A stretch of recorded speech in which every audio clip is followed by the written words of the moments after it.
Welcome back. I hope everyone is suitably refreshed after a coffee and a pastry. We're very much looking forward to welcoming you to this afternoon, but still this morning, but our next two panels of today. So this morning and this afternoon, we're going to have two panel sessions that are going to speak really to the core business of Queen's, and that's education and research. So please do, just a reminder to use VVox, so you can see the details there, and there's a QR code. If when the panellists are speaking, feel free to just jot down any questions, because there are quite a few of them, as you can see. So just jot down any questions, maybe alongside their name, which will allow Kieran to go through these at the end when we've got time for a Q&A. So without further ado, I'll hand you over now to Dr Kieran Higgins, who's going to chair our first panel. Okay. Thank you very much, Lauren, and welcome to everyone. We're very glad to have you here this morning on our panel in making inclusive and diverse education here in Queen's and hearing about the good practice from all our speakers. And as Lauren says, if you have any questions, please do scan the QR code and enter it onto the VVox app. I think we're really struck by Cherie's words this morning about belonging, about equity, and that's really what we're going to explore in this panel today and learn from some really strong practitioners in this area. So rather than having me waffling on, I'd like to begin by introducing Dr Satish Kumar, who's a senior lecturer in the School of Natural and Built Environment. He's a globally recognised interdisciplinary scholar in the field of colonial, post-colonial and decolonial geographies of South Asia, and has 32 years experience in the higher education sector, working across EDI issues within Queen's, within Northern Ireland and more broadly. And the title of your talk today, Satish, is Fostering a Sense of Belonging, EDI and Higher Education, which I think sets the scene well for our panel. So thank you very much, Satish.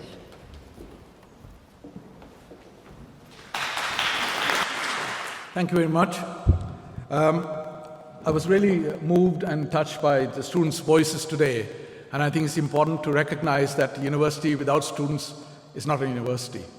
But having said that, a university without the academics who teach and support is no university. So it's basically the students and the staff and the teachers who work together that makes a difference to who we are as an institution. So my talk, as I said, is fostering a sense of belonging and carrying forward the discussions that Cherie introduced. For me, when I started thinking about what I'm going to say today, I wanted to make sure that fostering a sense of belonging is far more important than just talking about EDI per se. Having said that, I've been here for 24 years, and sometimes when I get up in the middle of the night or middle of the morning, I find that I'm asking the question, do I really belong here? People ask me this question, when are you going back home? Even after 24 years. And that's a reality that I live with on a day-to-day basis. It's not just true of Northern Ireland. I've been here, had a wonderful time. I still have a wonderful time. But it's more than that. So belonging has emerged as a key variable in matters relating to EDI, as to why EDI has become critical not just to HEI, but also to the corporate world. Belonging affects productivity and a sense of commitment. So let me unpack the themes regarding belonging. What does it mean? And open it up a bit more. A need to belong, to connect deeply with other people and secure places, to align with one's cultural and subcultural identities, and to feel like one is part of the systems around them, appears to be buried deep inside our biology, all the way down to our human genome. Physical safety and well-being are intimately linked with the quality of human relationships within the HEI. Indeed, for minority ethnic peoples, places and spaces are synonymous and are inextricably intertwined, where university provides a deep sense of belonging and identity. Indeed, a sense of belonging may be just as important as food, shelter, and physical safety for promoting health and the survival of minority ethnic groups in the long run. So when I look at the dynamic and emergent concept and constructs, belonging occurs as a subjective feeling. It exists within a dynamic social milieu. Belonging is facilitated and hindered by people, things, and experiences of the social milieu, which dynamically interact with the individual's characters, experiences, cultures, identity, and perceptions. That is, belonging exists because of and in connection with the systems in which we reside. struggling to belong. And we've seen students' experiences, students' voices. Despite its importance, many people struggle to feel a sense of belonging. The People's Survey that we have had in the university, in many of the schools, reflect this disconnect and the lack of sense of belonging and belongingness, which I think is very important to understand, the distinction between belonging and belongingness. The construct of belongingness and belonging are key attributes to understand. A distinction can be made between trait, that is belonging as a core psychological need, and the state of belongingness.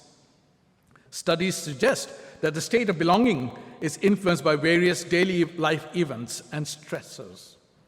People can also have relatively stable experience of belonging. For example, some individuals demonstrate generally high or low levels of belonging with relatively little variability across time and across situations.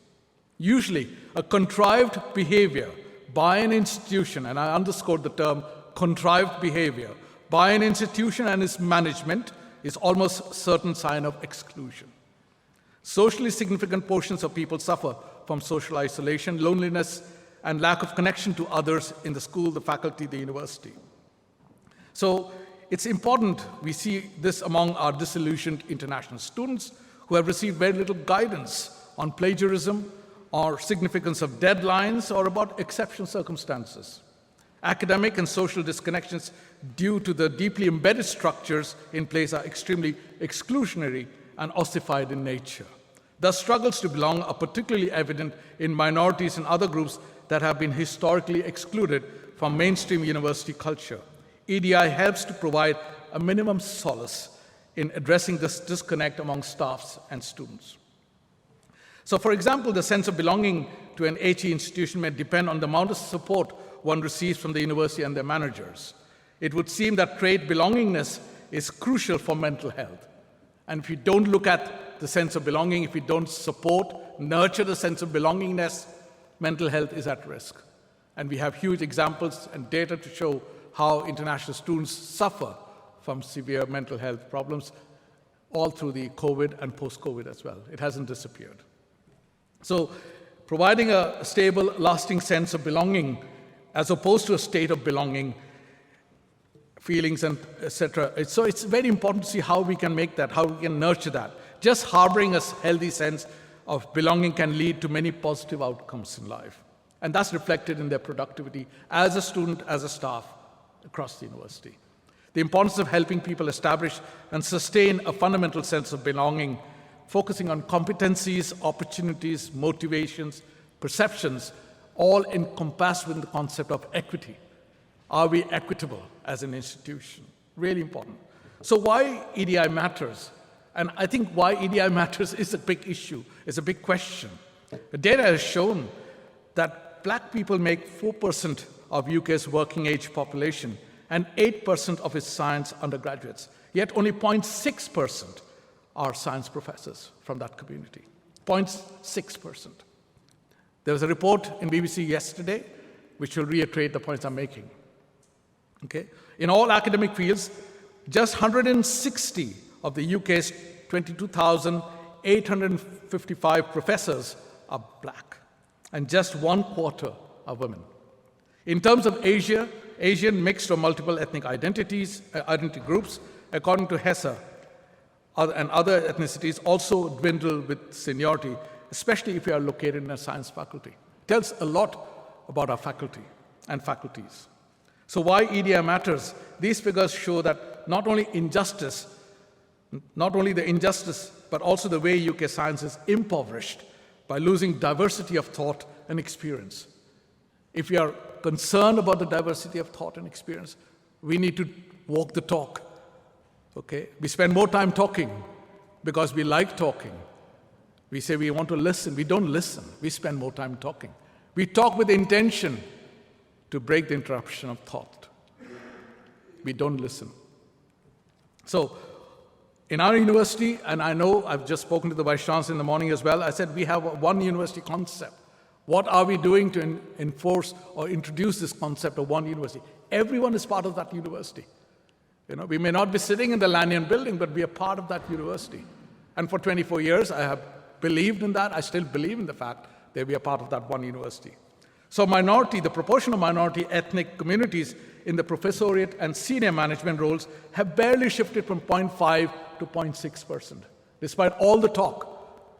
Okay, so these are some hard figures, which is not something which I've made up, it's come through the system. So what we see, and I spent 2 days on Monday and Tuesday as a panel for AHRC Early Careers, and there's a mandate by UCRI to see that EDI is enforced at every panel meeting and making sure that even if the reviewers are blatantly going against the EDI policies, I can't go into details, but I know that we are minded about the responsibility as academic reviewers to make sure that EDI policies and EDI mandates are not disrupted. So we will send a note to the reviewers to say, excuse me, you cannot go against the EDI policy when you're reviewing A, B, and C, whoever it is.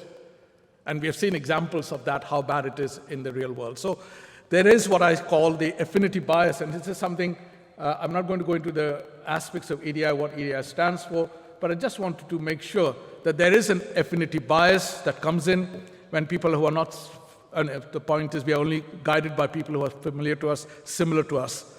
There is also what we find that invariably the lack of diversity promotes inequality across institutions and higher education sites. So here's some data again just for you to consider. Colored applicants, and I heard from Shri this morning, we have heard from our students, colored applicants applying for UCRI grants, the success rate is 13%, 1-3, compared to white academics, which is 30%. This is the reality. When Shri said about the name factor, that if you had another name, which is common Western name, white name, Irish name, English name, you get the chances of you getting that grant is much higher. And these are proved by data as well. So lack of diversity promotes inequality. So it's generally seen, even the McGregor-Smith report of 2017 makes it very clear that researchers of color feel that they have to do more to demonstrate their ability and skills than white colleagues. And these are backed by wider studies. So what hampers diversity in HE institutions? Why are there such structural features, structural issues that needs to be dealt with? Systemic forms of racism, unconscious bias becomes quite prominent.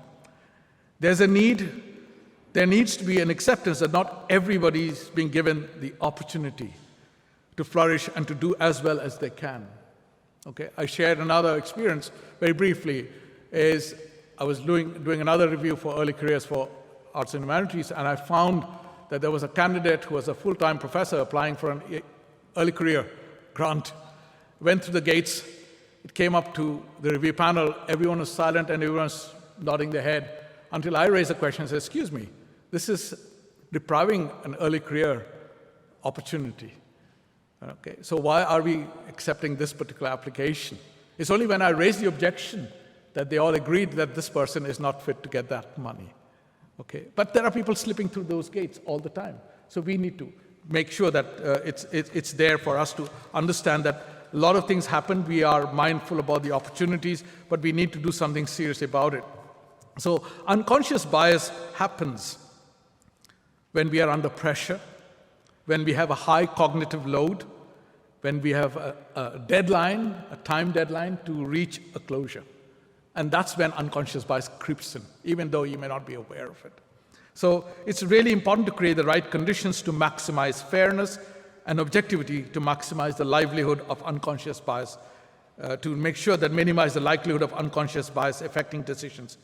So EDI means to enforce diversity in order to ensure that a wide range of views are represented. A wide range of views, not selective range of views. And it's also important to recognize that there is geographical diversity and gender diversity across the board.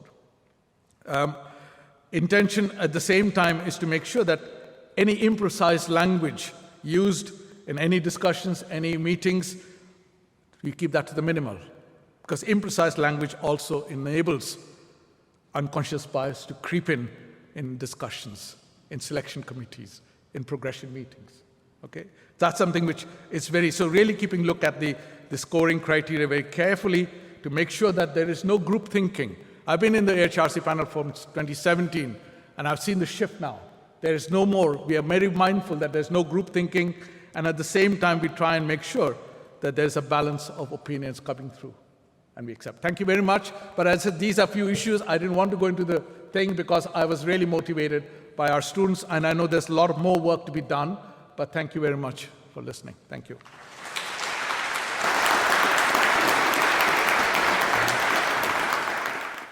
Very sorry to cut you short there, Satish. Do grab him at lunch to have further conversations on that. You've set this very well in context for us as people who work in higher education and left us with a really powerful call to action. So all of us here have a chance to take that on board now and do something about it. And hopefully we'll get some inspiration now from our following speakers on how to do that. So I'd like to now introduce Dr Yecid Ortega, a lecturer in the School of Social Sciences, Education and Social Work. And your work spans linguistics and language education, but also the broader trends of globalisation, capitalism and neoliberals' influence on educational policy making, about students' lived experiences in a critical and decolonial perspective. So we'd be delighted if you would share your perspective on humanising our approaches to education.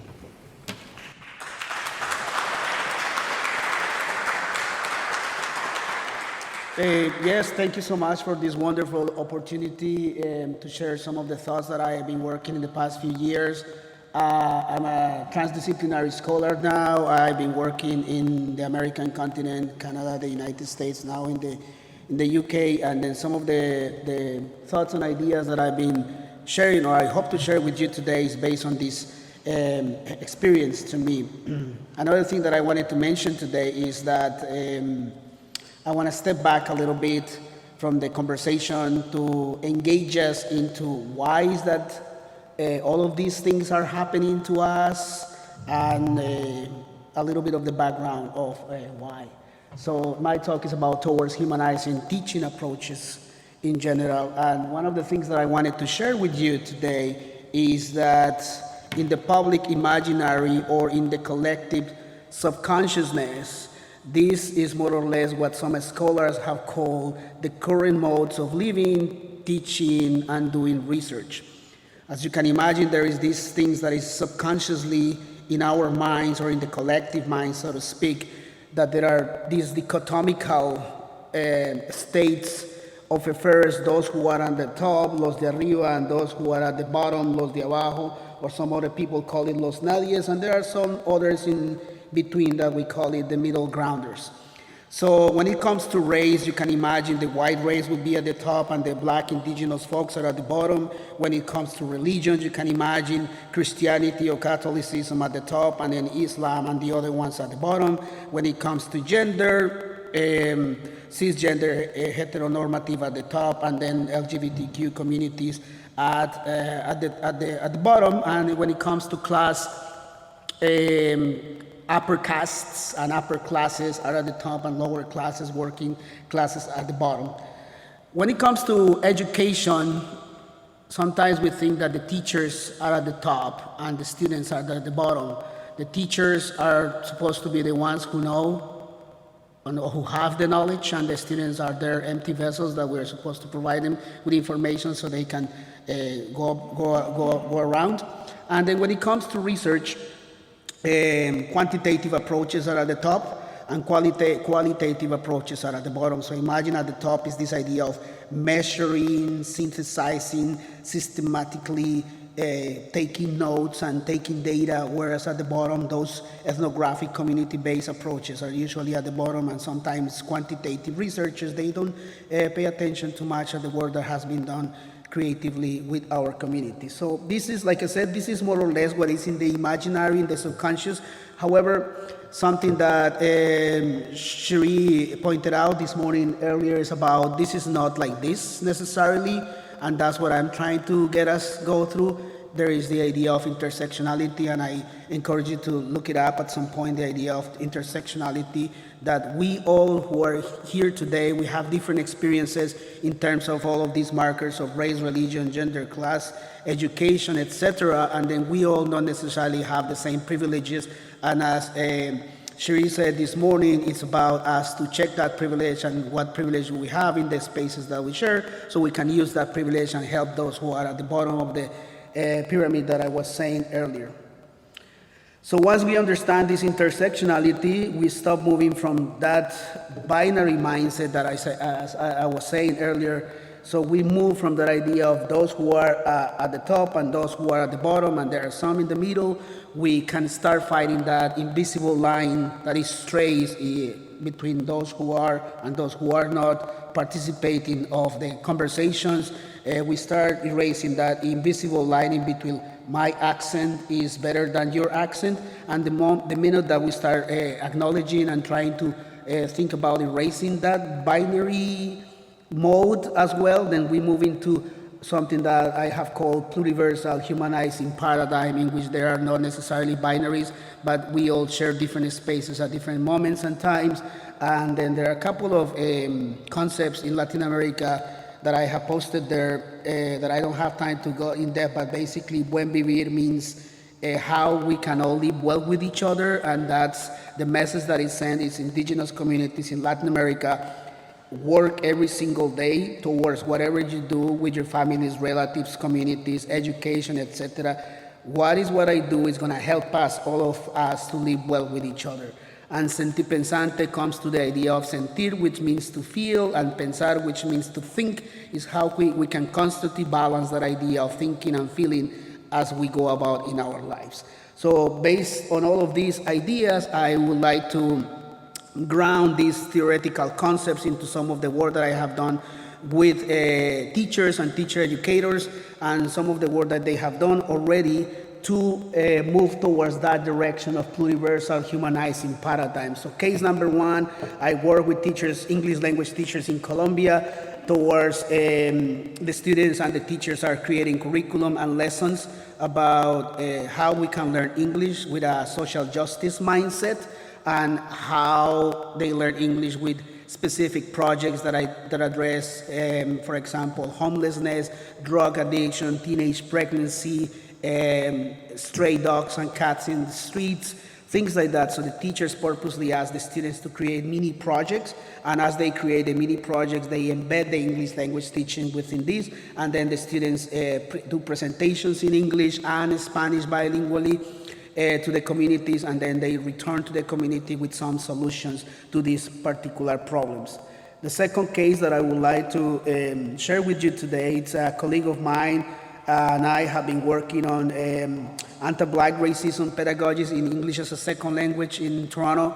And to this, we did a duo-ethnographic approach in which she would purposely create lessons with her immigrants and refugee students to discuss issues of racism, anti-Black racism, and Islamophobia, and all sorts of things, and how, again, the idea of how can I create lessons with the students that address the social justice or injustices in the city, in the country, and in the world. How can learning English can help them to first get the necessary skills to fight back those hierarchies or binaries that I mentioned earlier.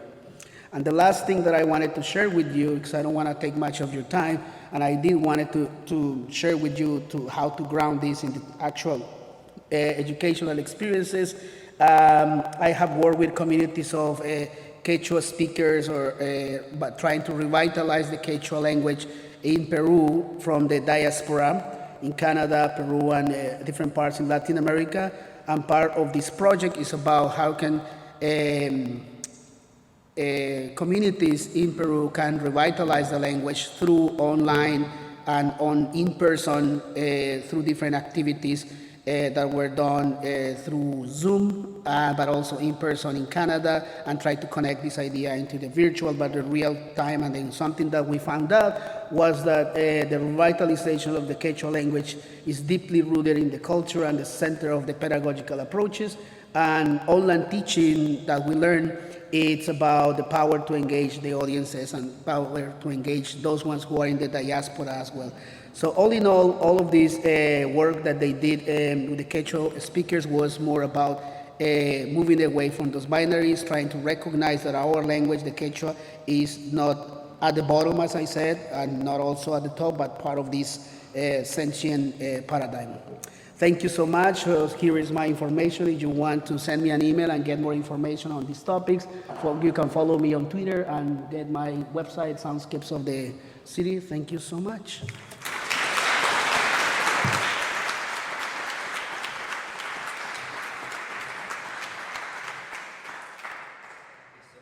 A very, very important topic. I think too often we see our students as commodities to be moved in and out of a lecture theatre and measure our productivity as teachers in the number of PowerPoints that we've delivered in a week. So really important bringing us back to what our core mission is here in Queen's. So I'd like to invite our guest star for today, Danielle Chavrimootoo, Senior Lecturer in Teaching and Learning at Kingston University, London.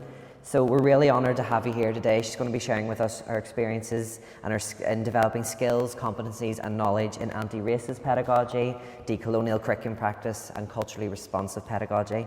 So thank you so much for coming all this way, and I think I speak for all of us when we're really looking forward to hearing more about how we can develop anti-racist pedagogy as a whole institution. Thank you for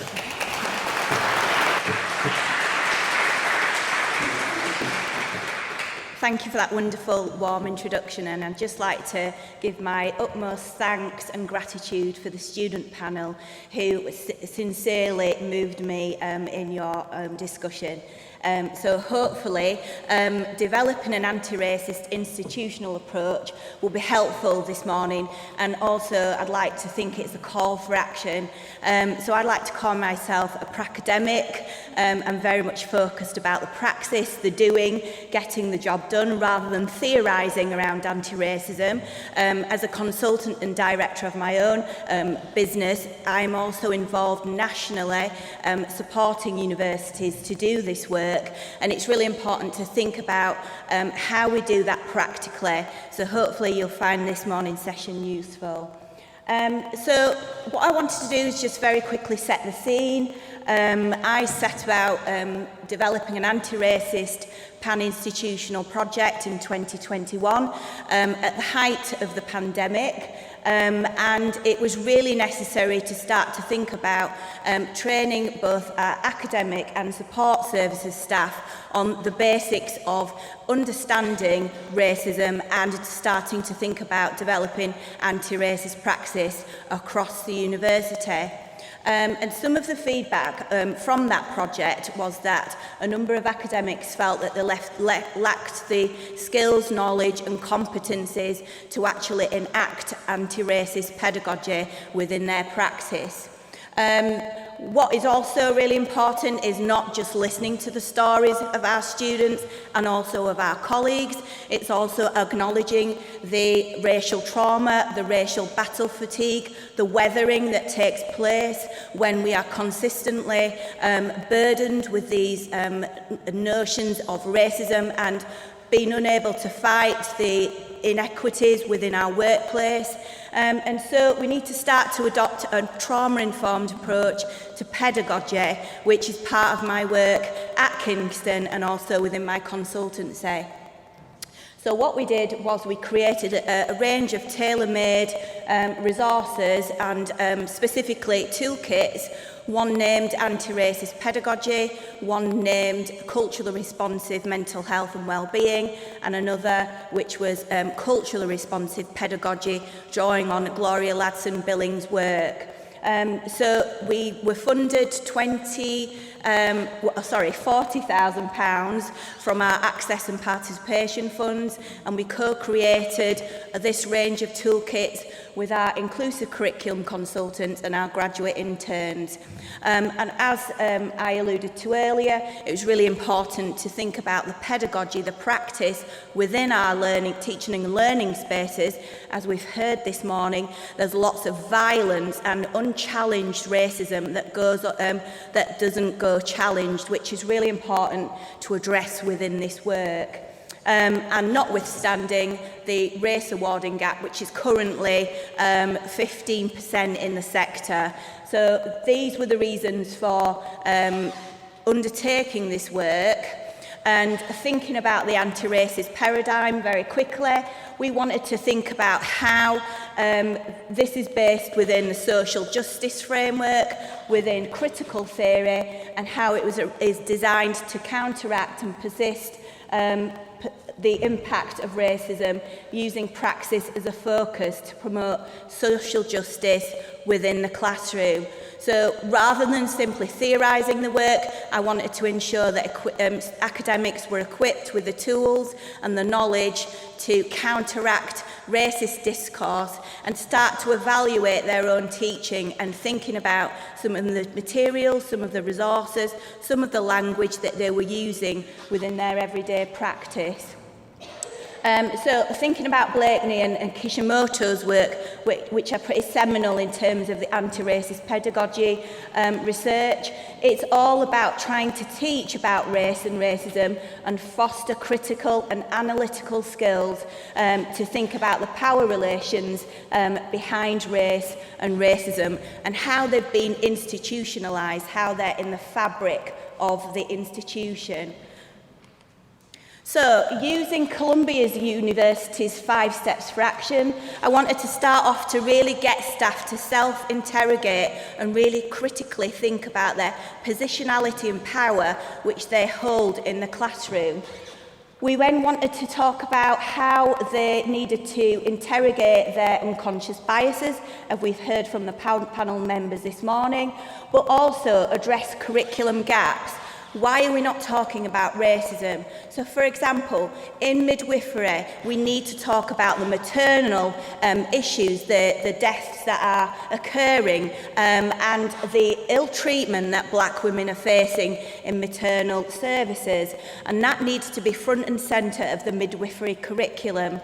Notwithstanding not just learning about race and racism, what are the tools then to develop as an anti-racist midwifery trainee to go about and work within practice? So that's one of the really key tenets to anti-racist pedagogy. These are very quickly our wonderful co-creators who contributed to the toolkits. And this is just an outline of the content of the toolkits, thinking about how we need to recognise racial battle fatigue, facilitating anti-racist conversations, and developing an anti-racist curriculum and classroom. So I know I'm conscious of time, so what I wanted to just make it very clear, it's not perfect, it's a work in progress. It's really difficult to get staff to engage in this deep interrogatory method of developing praxis. We want to try and really enhance our evaluation, and I am currently undertaking a full review of the School of Nursing through an anti-racist lens, and that means really drawing on some of the practice, thinking about placement, and really holistically looking at the student experience. So it's really important to not just think about things in isolation, but also the placement experience. And just before I finish, I'm also launching an anti-racist course leadership programme in the next academic year, and that's to upskill our course leaders, our module leaders, to start to really lead this work in their faculties to ensure that anti-racist pedagogy is fully aligned across the university. Thank you very much.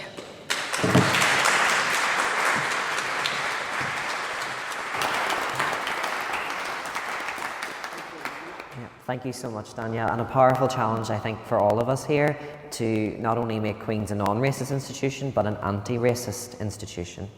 So I'd like to introduce our last panellist, but certainly not our least, Dr Mairead Corrigan, Senior Lecturer in the School of Medicine, Dentistry and Biomedical Science within the Centre for Medical Education. So as a sociologist within medics, you've been the academic lead for EDI, you've developed active bystander training for our staff and students, and she's been leading on best practice in diversifying and making the medical curriculum more inclusive. So let's hear more on that, Mairead, and how our medical curriculum has been active in its inclusions and also challenged exclusions.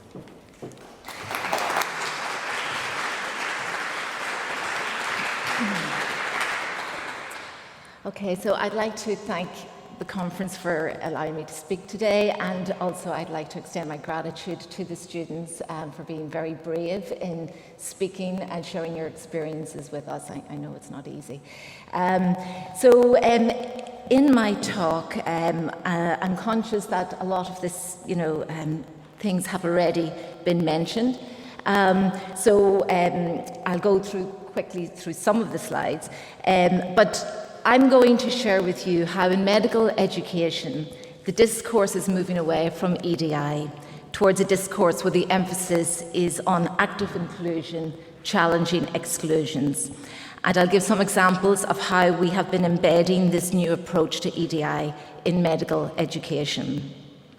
So this changing discourse has been led by the Medical Schools Council EDI Alliance, which is a network of academics who provide guidance to medical schools in relation to EDI. So why is medical education replacing EDI with active inclusion, challenging exclusions? There have been some critical reflections, some of which we've heard already today, about some of the limitations of EDI. And these are some of the justifications discussed by the Medical Schools Council EDI Alliance that has led them to talk more about challenging exclusions and actively including students and staff in our universities. So traditional EDI work has been criticised for lacking institutional accountability and transparency, where it's often left to the responsibility of individuals to implement EDI, those with an interest in EDI. As we've heard, the word equality has been criticised for ignoring how not everyone has an equal start in life. And the limitations of equality has, as we've heard, led some of us to prefer to use the word equity, that recognises the role of systems and structures for creating and reinforcing social injustices. And for diversity, while we acknowledge the intersectionality of identities, in practice, diversity is often treated as one-dimensional, and traditional EDI work can fall short of its aims if all it does is recognise diversity. And for inclusion, we can be included by others and yet not feel included or that we truly belong, which we've heard a lot about already today. But EDI has much to be proud of. It has shone a spotlight on the importance of diversifying our teaching and assessments so that students are beginning to see themselves represented in the curriculum. And EDI has taught us as educators that when it comes to diversity, that we are not the experts, but that we need to engage with our students and communities in co-creating teaching resources that reflect their lived experiences. But what have these achievements meant for students' experiences? How much of a difference have they made to students' lives? We have mentioned some of this already. Some of the feelings are the continued existence of an awarding gap for Black and Asian students across all degrees at third level means that we still have a long way to go.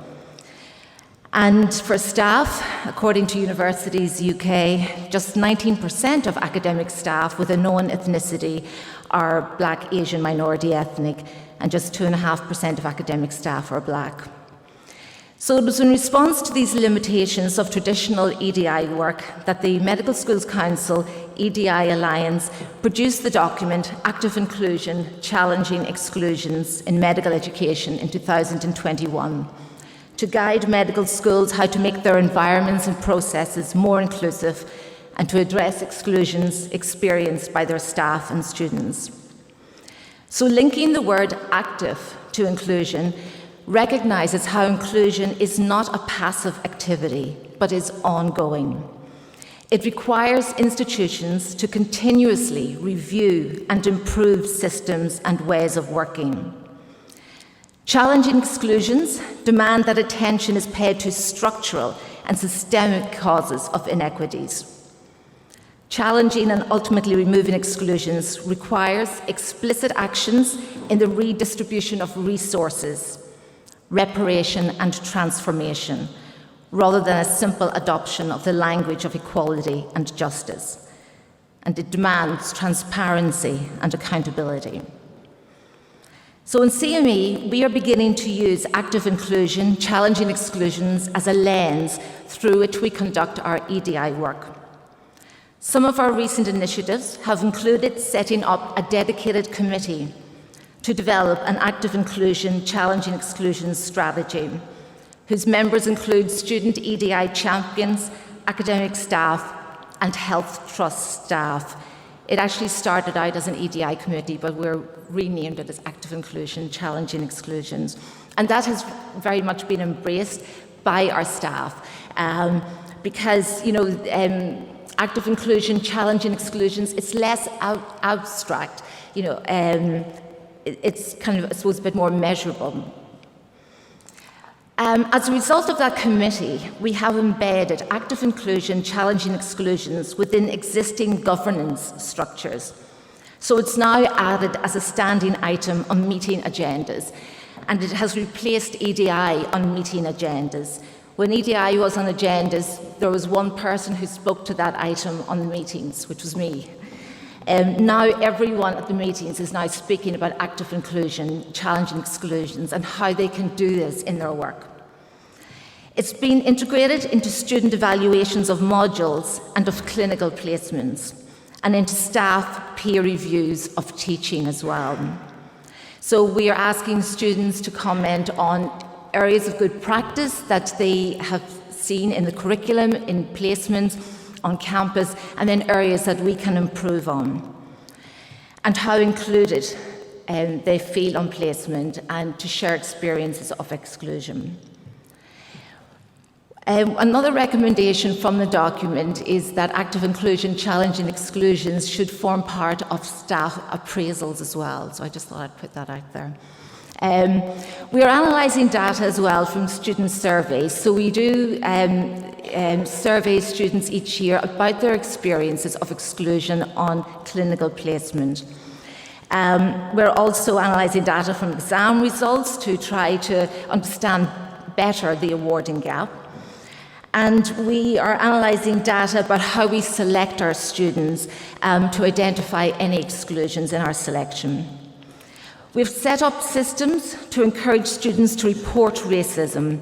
So we're very conscious of, of the students' experiences of racism, and in response to the survey, where students have very kindly shared those experiences, we have introduced anonymous reporting of racism or any other inappropriate behaviour, because we are aware that students are reluctant to be identified when they report.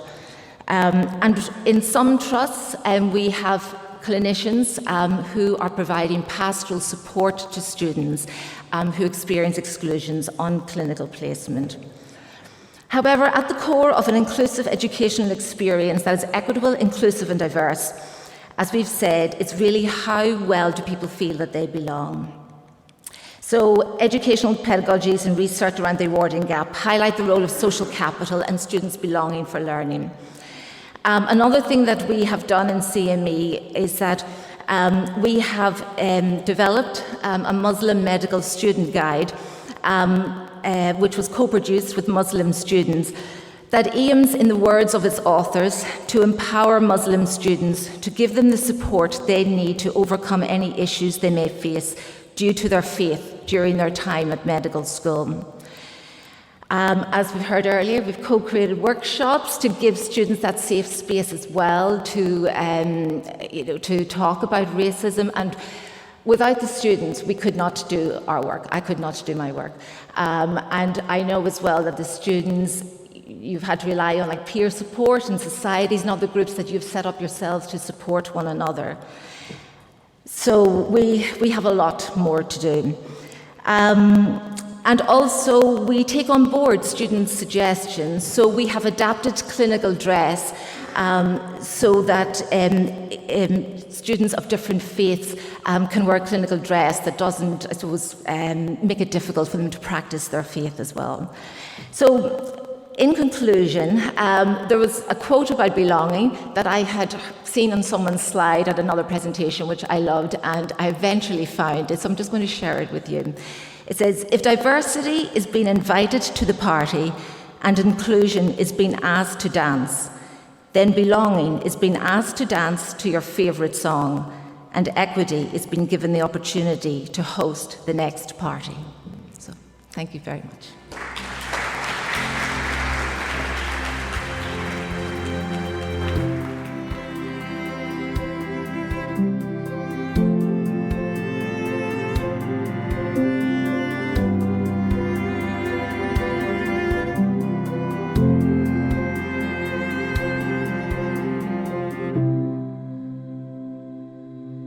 you.